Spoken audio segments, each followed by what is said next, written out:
In this presentation, we will discuss mental capacity, undue influence, and duress. Let's start by considering mental capacity. As people are living increasingly longer lives, this has become an area of even greater significance. The test for capacity to make a will is set out in the case of Banks and Goodfellow.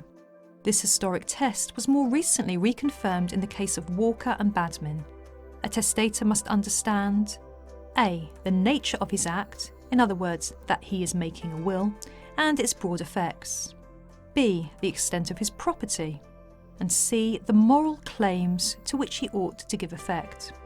It is also necessary that the testator is not suffering from an insane delusion. Example: an elderly woman wants to make a new will. When you visit her, she tells you that she owns a property, but you later discover that she sold this several years ago.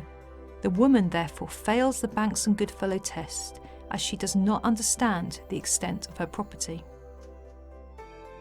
Normally, capacity must exist at the time the will is executed, but under the rule in Parker and Felgate, the testator will be presumed to have the requisite mental capacity if the testator had such capacity at the time of giving instructions to the solicitor for the preparation of a will, and the will is prepared in accordance with those instructions, and at the time of executing the will, the testator was capable of understanding and did understand that he was executing a will for which he gave instructions.